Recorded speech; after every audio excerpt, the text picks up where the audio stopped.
Estamos en octubre, el mes rosa, y es hora de hablar de cáncer de mama, pero lo vamos a hacer desde el punto de vista de la nutrición clínica. Y bueno, me presento, yo soy el doctor Netza Díaz, soy médico y nutriólogo clínico. Eso quiere decir que tengo toda la formación completa de medicina, pero además hice una especialización, un posgrado en nutrición clínica que lo logré sacar con mención honorífica.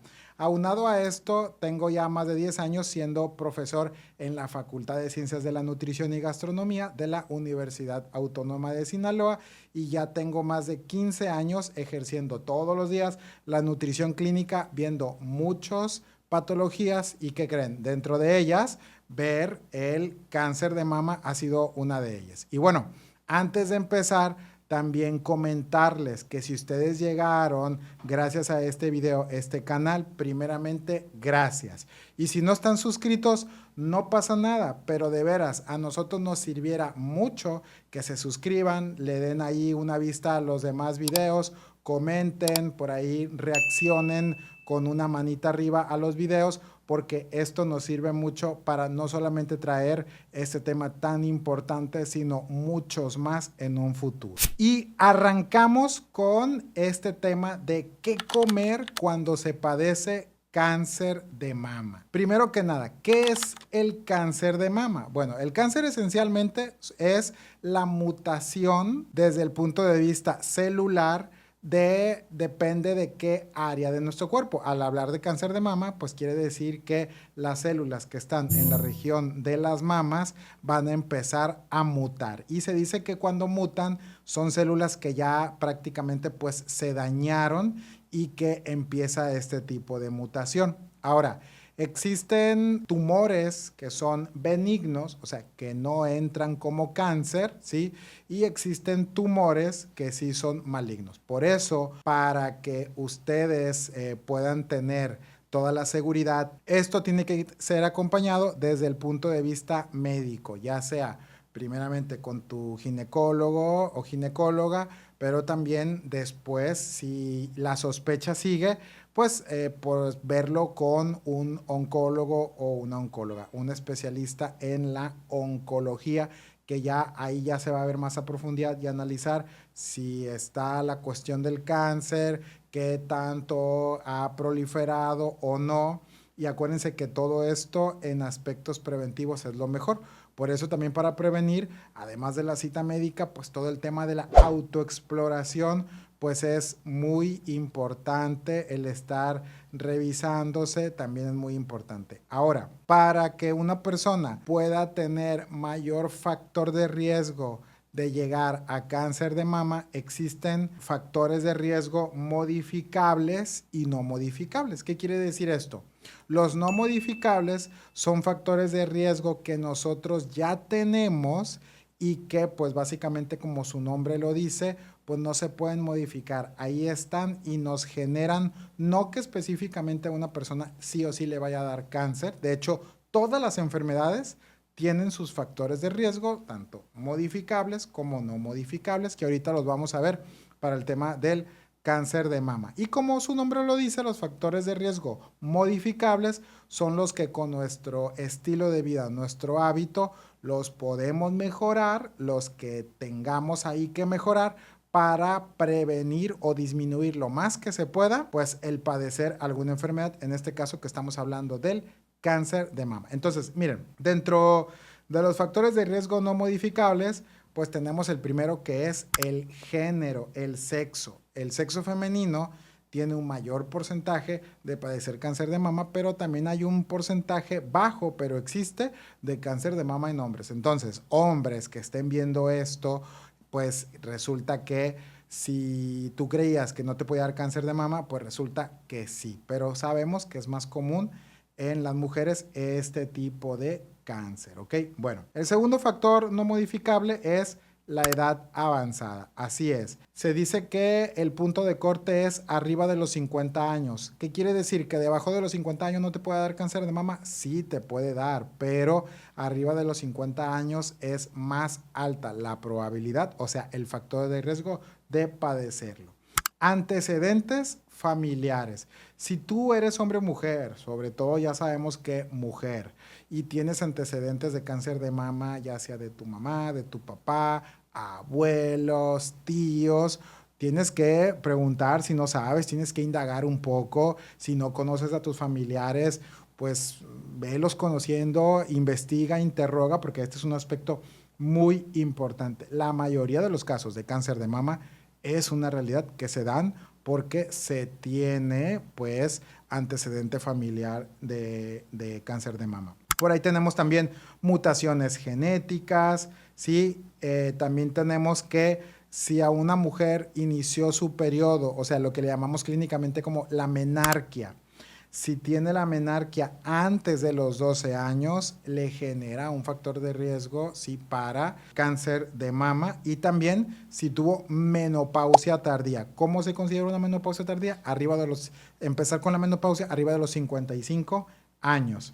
Entonces, por ejemplo, la densidad mamaria alta en las mastografías, en el estudio de las mastografías, la densidad mamaria alta es un factor de riesgo y la exposición previa a radiación torácica, por ejemplo, en radioterapia en la infancia o también el que se le hayan hecho muchos estudios de radiografías, puede ser, de tomografías, sí, también de resonancias magnéticas. Hay personas que, es más raro esto, pero por muchas situaciones es muy probable que se le hayan hecho muchos estudios, pues por otra cuestión y que esto no le asegure esta cuestión del cáncer de mama, pero que sí suma. Acuérdense, no se trata de que de toda esta lista de factores de riesgo no modificables que les acabo de comentar, con el primero que hayan dicho, si lo tengo, si tengo un familiar, ya sea de rigor que van a padecer cáncer de mama, pero claro que estas cuestiones aumentan mucho el riesgo. Ahora, como decíamos, estos que les acabo de comentar son factores de riesgo no modificables. O sea, al final del día, independientemente de lo que digamos, no podemos cambiar nuestro género, no podemos modificar nuestra edad, si se tuvo la menarquia antes de los 12 años o la menopausia después de los 55 años, pues eso no se puede modificar y todo lo demás que dijimos, ¿no? Por ejemplo, los antecedentes familiares y todo eso. Ahora, ¿dónde sí entran los factores de riesgo modificables en donde nosotros sí podemos hacer mucho nuestro estilo de vida? Y acuérdense que ya checando los factores de riesgo modificables, vamos a pasar a cómo se debe de alimentar una persona que padece cáncer de mama. Entonces, los factores de riesgo modificables entra el primero, sobrepeso y obesidad. ¿Sí? Ahora, tradúzcase esto en una sola palabra. Bueno, en dos palabras, en la realidad. Exceso de grasa corporal. ¿Qué quiere decir esto? Que independientemente, el exceso de grasa corporal es uno de los factores de riesgo más importantes para padecer muchos tipos de cáncer. Dentro de ellos está el de mama. Ahora, si ustedes quieren que más adelante hablemos de cómo se deben nutrir en otro tipo de cáncer, déjenlo en los comentarios. Doctor Netza, ¿podía hablar de tal tipo de cáncer o de tal tipo de enfermedad y hablarlo desde el punto de vista médico, nutricional, como lo estamos haciendo en este momento? ¿Ok? Entonces tenemos el primero, que es exceso de grasa corporal aumenta el riesgo. ¿Qué nos queda? Que nosotros cuidemos nuestros hábitos alimenticios para que disminuyamos o no estemos subiendo sustancialmente nuestra grasa corporal. Y eso claro que sí es modificable, porque vamos a modificar nuestro estilo de vida en la alimentación, pero también en el ejercicio, pero también en nuestro sueño y también en lo que sería la gestión de nuestro estrés. El consumo de alcohol, sí, el consumo de alcohol. Y fíjense bien, el riesgo aumenta a más de una bebida al día. ¿Qué quiere decir esto? Más de una bebida al día es que si tú te tomas una copa de vino tinto, se dice que es preventivo para muchas cuestiones, que tiene antioxidantes y todo. Y por ahí hay estudios que lo aceptan, estudios que no lo aceptan mucho. Hay colegas que yo sé que lo recomiendan, hay colegas que dicen, mira, si puedes evitar esa copita de vino tinto diario, pues está bien. Pero tampoco lo que no se recomienda es que lo acumulemos. Imagínate, dice, una bebida, por ejemplo, una cerveza. Y hay quienes el fin de semana, pues van sumando una cerveza todos los días, pues se toman 6, 8 cervezas y pues como dice aquí la evidencia científica, aumenta el riesgo, es un factor de riesgo que sí lo podemos modificar porque simplemente podemos decir o no bebo alcohol o lo reduzco en su mayoría. El siguiente es algo que ya les había adelantado, que es el sedentarismo, les decía ahorita. Para cuidarnos subir grasa corporal, pues lo importante es activarnos físicamente. ¿Y qué creen? Pues entre más sedentaria sea una persona, es un factor de riesgo para muchas cuestiones de salud, incluyendo el cáncer de mama. La terapia hormonal posmenopausia prolongada, o sea, con estrógenos o progesteronas prolongado, aumenta el riesgo de cáncer de mama. El uso prolongado de anticonceptivos hormonales también. ¿Sí? Los anticonceptivos, hay evidencia científica que aumentan el riesgo de padecer cáncer de mama. No es que no se deban de utilizar, pero se deben de utilizar no en periodos muy prolongados de años y se deben de utilizar bajo también indicación médica, por ejemplo, con sus ginecólogos, ¿verdad? Que la primera gestación a edad tardía que el primer hijo sea de tardía, o sea, arriba de los 30 años. Fíjense cómo está la cosa, porque hay ahorita pues una tendencia de tener hijos ya grandes y la cuestión aquí es que siempre lo vemos como no lo tengas arriba de los 30 o 35 porque pues tu bebé puede nacer con alguna cuestión, sí, alguna cuestión genética, alguna enfermedad. Y la cuestión es que pues también hay riesgos para la mamá, ya lo estamos viendo aquí. O el no tener hijos, que es la nuliparidad, también es un factor de riesgo, que es modificable, sí, porque pues esa persona si tiene un hijo antes de los 30 años, pues ya, ahí lo tiene. Pero vuelvo al tema, no porque tú que estás viendo esto, si es una persona que decidió no tener hijos, que es súper respetable, automáticamente eso te va a hacer tener cáncer de mama. No, es un factor de riesgo. Que claro, que entre más factores de riesgo modificables y no modificables sumemos, más va a ser la probabilidad de que así sea, ¿ok? Lactancia materna corta o inexistente, sí, sabemos que la lactancia materna es súper importantísima para tu bebé, pero también para ti. Lo que sea que puedas amamantar es mejor que nada. Y la dieta alta en grasas saturadas y ultraprocesados. Entiéndase un ultraprocesado, todo producto que esté empaquetado, lo abras y te lo comas, o todas estas comidas listas para comer que nomás las calientas, abres el paquete, la calientas y te lo comes. Yo sé que eso es muy atractivo para todos, yo sé que eso muchas veces es muy práctico, es muy rico, pero ¿qué pasa? No hay que abusar de ese tipo de cuestiones. Nada como preparar tus alimentos para que todo este tipo de cuestiones y un montón más, que ya hablaremos en otros videos, pues los estemos previniendo. Así que no te pierdas los siguientes videos que vamos a tener porque pues vienen temas muy interesantes al igual de esto. Suscríbete al canal, comparte estos videos, activa la campanita de notificación para que YouTube te avise cuando estemos publicando un video nuevo, que gracias a todas estas acciones pues vamos nosotros a hacerlos pues con mucho gusto para seguir dándote esta información. Siguiente punto, tabaquismo activo o pasivo. Y acuérdense, en el tabaquismo no hay un mínimo. Tú te fumas un cigarro al día y nada más, tabaquismo positivo, ¿ok? Si tú estás cerca de personas frecuentemente que fuman, pero tú no fumas, eres una persona con tabaquismo pasivo. Ahora, no es la misma, obviamente, una persona que fume un cigarro a una cajetilla o a la que fuma 3 cajetillas diarias, por ejemplo, ¿no?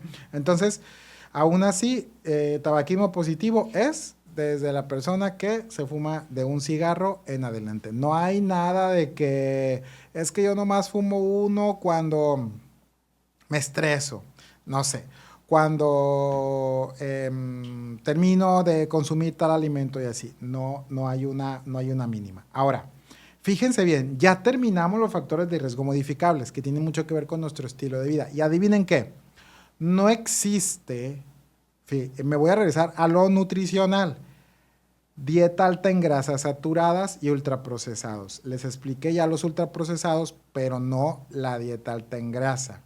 La dieta alta en grasa saturada, pues, ¿qué quiere decir? Que si yo consumo un producto ultraprocesado y sale este sello que van a ver en pantalla, que es el sello de alto en grasas saturadas, pues claro que lo tengo que evitar para prevenir este tipo de cuestiones y muchas más de salud. Ahora, también en los alimentos hay mucha grasa saturada y sobre todo en las carnes con mucho aporte de grasa. Sí, la carne de res, por ejemplo, con mucho aporte de grasa, pues allí tienes grasa saturada, el aceite de coco, la manteca de cerdo también.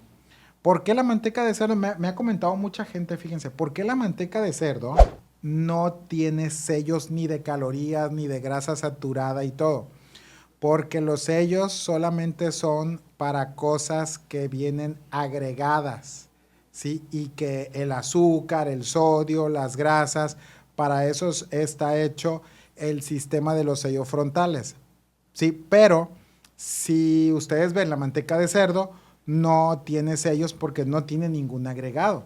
Pero la propia manteca de cerdo o el aceite de coco o carnes como la carne de res con alto contenido visual de grasa, pues claro que eso configura una alimentación alta en grasa saturada, que es la que te va a llevar a mayor riesgo de muchos tipos de cáncer, ¿ok?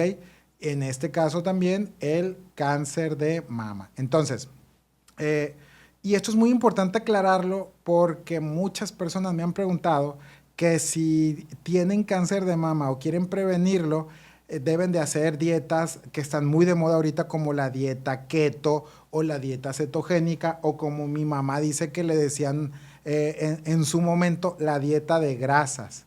Y entender que la dieta keto no es una dieta alta en proteína, de hecho es una dieta muy normal en proteína. Entonces, doctor, ¿por qué me ponen a comer mucha carne y mucho tocino y mucha manteca de cerdo y mucho chicharrón? Porque la dieta cetogénica es una dieta 80% de las calorías que te tienen que dar todos los días tiene que ser grasa. Y desgraciadamente, la mayor parte de los alimentos que les acabo de comentar que normalmente se ponen en este tipo de dietas es grasa saturada. Ahí, por ejemplo, hay dieta keto que te ponen pues en la mañana bastante huevo o aguacate o almendras, que serían como de las grasas un poquito más nobles, pero configuran un porcentaje muy bajo de lo que realmente es el total de la grasa de este tipo de alimentación. Por lo tanto, en una persona que quiere evitar cualquier tipo de cáncer, incluyendo el de mama, la dieta keto, cetogénica o la de grasas es lo peor que pueden hacer por su salud. Que este tipo de dietas se han vuelto muy atractivas en las personas porque las hacen bajar mucho de peso, sí, pero ¿a qué costo? Puedes bajar peso y que sea de pura grasa corporal para prevenir cualquier tipo de cáncer, incluyendo el de mama, sin necesidad de atiborrarte de grasa, comiendo una alimentación que tenga pues tu fruta, tu verdura, que la fibra también te va a ayudar mucho para que puedas prevenir otros tipos de cánceres como el cáncer de colon, por ejemplo. Entonces, en este tipo de cuestiones, yo la verdad les digo, tengan mucho cuidado con lo que ven en redes sociales. Hoy en día, desgraciadamente, la ética profesional casi va a quedar en un museo. Y muchas personas, ¿por qué venden mucho este tipo de planes de alimentación? Porque resulta que te ponen un miedo, por ejemplo, a los carbohidratos, que aquí en los factores de riesgo modificables jamás dicen, para que te dé cáncer, para que evites el cáncer de mama, evita los carbohidratos. Jamás va a existir en ninguna evidencia científica ese tipo de recomendaciones. Pero lo que sí dice es, evita los alimentos ultraprocesados y la grasa saturada. Ahora, si ustedes estaban preguntando a este punto, ¿cuál es según la evidencia científica más contundente desde hace bastante tiempo a la fecha, el modelo de alimentación que te va a prevenir, pero que también una persona que ya tenga cáncer como el de mama, hacer para mejorar, y no solamente mejorar, no estamos hablando de mejorar el cáncer ya está y eso se va a resolver con los tratamientos médicos, no con la alimentación, ¿sí? Eso es una errónea creencia que normalmente nosotros tendemos a malinterpretar. Si a ti te dicen que si tienes cáncer ya, el diagnóstico y todo, y te dicen que con tal alimentación se te va a quitar el cáncer, te están viendo el pelo, te están mintiendo. La alimentación te va a servir para que te nutras y soportes mejor tus terapias anti el cáncer, radioterapia, quimioterapia, por ejemplo, y que también te nutras para soportar el propio proceso de la enfermedad del cáncer. Si bien el cáncer de mama no es un cáncer tan agresivo desde el punto de vista que desgaste tu cuerpo, porque los cánceres que están en tubo digestivo, ¿sí? Por ejemplo, un cáncer de estómago, un cáncer de intestino, un cáncer en cabeza, cuello, ¿sí? Que están en tubo digestivo, sí hacen una agresión muy importante desde el punto de vista nutricional. Pero ¿por qué una persona entonces con cáncer de mama pues tiene que tener mucho cuidado? Porque la misma agresión de los tratamientos que están combatiendo el cáncer desgastan a la persona.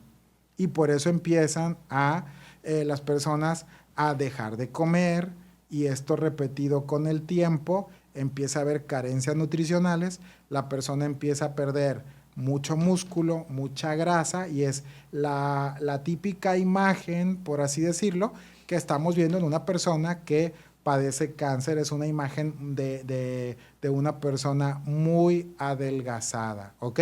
Entonces, aquí hay que tomar en cuenta que lo que la evidencia científica marca es que la dieta mediterránea es lo que marcan bastantes estudios en donde se mira cáncer de mama y alimentación, que debe de ser la manera como una persona con cáncer se tiene que alimentar. Y también, si tú tienes bastantes factores de riesgo y quieres disminuir la posibilidad de que en algún momento padezcas cáncer de mama, alimentarte bajo las recomendaciones de la dieta mediterránea, la verdad es que te va a servir mucho. Entonces, si te fijas, la evidencia científica no dice quita carbohidratos de tu alimentación, haz dieta keto, haz dieta alcalina, tómate jugos verdes. Jamás van a encontrar un estudio científico serio, ético, que realmente les interese su salud, diciendo, tienes que hacer esta dieta rara. No,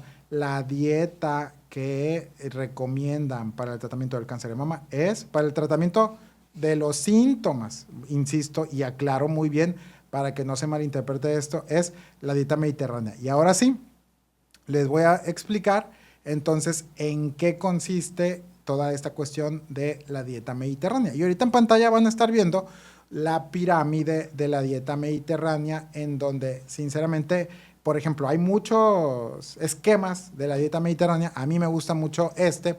¿Por qué?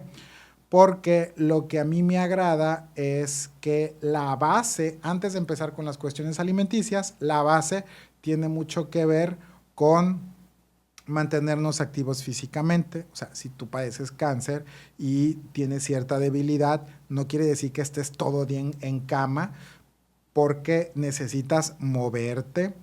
Otra cosa también muy importante es compartir los alimentos con los demás, o sea, hacer el buen comer. Y el buen comer tiene mucho que ver con ese aspecto social que tiene que ver también la alimentación. Hoy en día, pues desgraciadamente, difícilmente a veces la gente se reúne a comer en familia, o la gente come sola por su cuestión laboral, por muchas cuestiones. Pero si tú tienes la posibilidad de estar compartiendo la comida con otras personas, pues eso la verdad es que es muy importante, y sobre todo tiene mucho que ver esto, yo lo veo con el punto de vista emocional. Y ahora sí, vamos a pasar al siguiente digamos, nivel que viene siendo la base de esta pirámide de la dieta mediterránea, que tiene mucho que ver con el consumo de cereales integrales, de tubérculos, de frutas, verduras, también entra mucho condimentos, o sea, por ejemplo, México tenemos mucho las hierbas de olor, por ejemplo.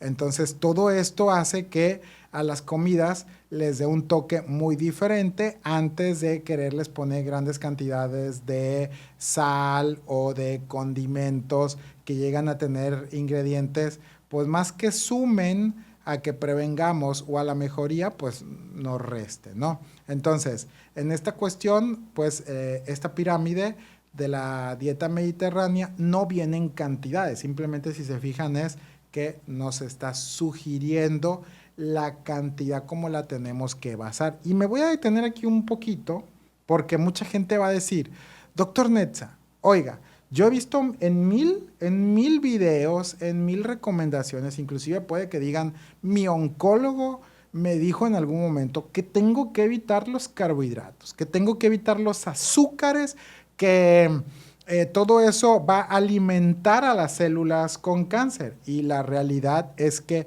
eso tiene unos puntos pequeños, ¿sí? Entre líneas esta recomendación. ¿Qué quiere decir? Que si tú te estás alimentando, pero te alimentas en las cantidades correctas, de buena calidad, y no es la misma que digamos 2 tortillas de maíz para acompañar un platillo o arrocito o un pan de buena calidad, a que compremos productos de muy mala calidad o estemos comiendo refrescos o galletas o juguitos o ese tipo de alimentos que sí traen azúcares refinados y que no van a ayudar para toda esta cuestión de que se esté nutriendo bien la persona y que tal vez esta cuestión de que se alimenten las células del cáncer, pues no va a ser de alimentos que tengan que ver con alimentos de buena calidad. Además, aquí siempre, y con este tipo de enfermedades tenemos que hacer siempre un equilibrio, porque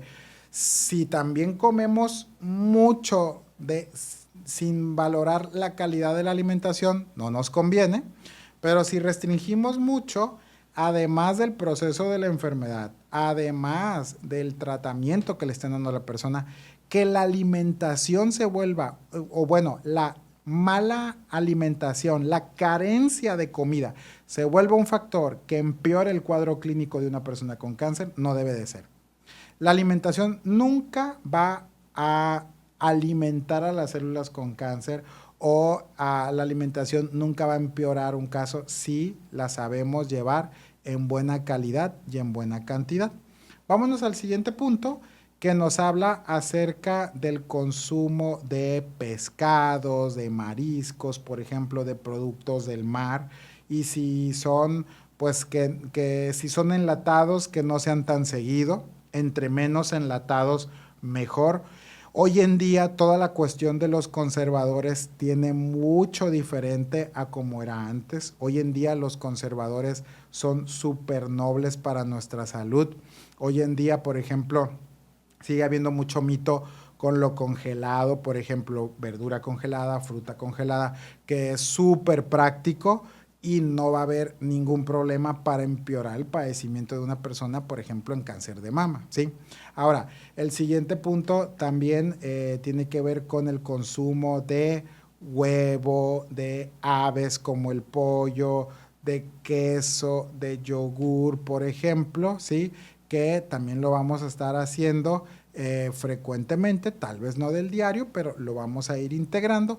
Y en el último punto queda un aspecto en el cual lo que recomienda es que se haga muy poco, que es aquí entre el consumo de carnes rojas, sobre todo carnes rojas que sean muy altas en grasa. Hay que elegir carnes rojas magras, ¿sí?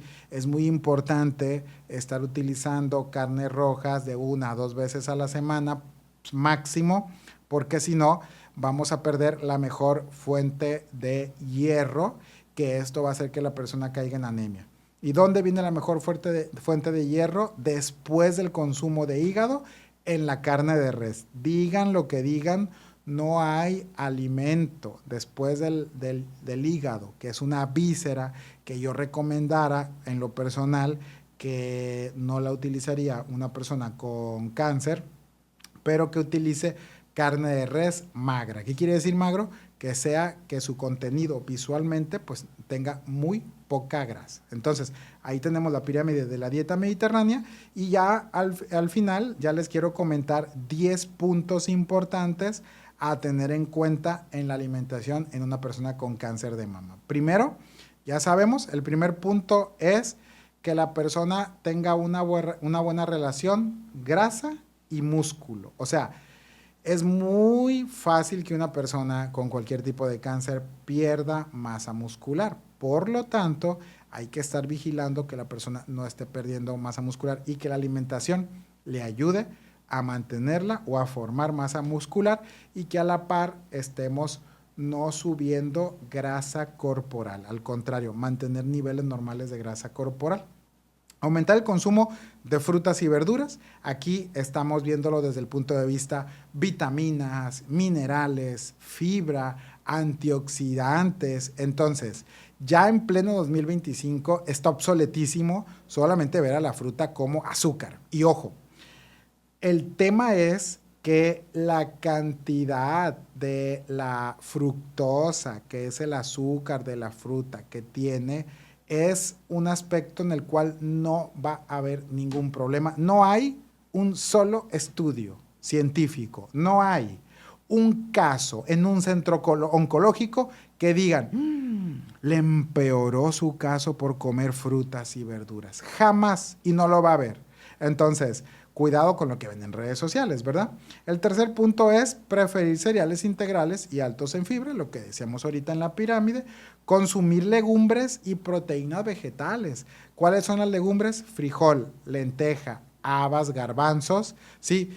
Y si las legumbres nosotros las combinamos con un cereal, ¿qué sería? Ya dijimos que son las legumbres, y los cereales sería el pan, o sea, el trigo.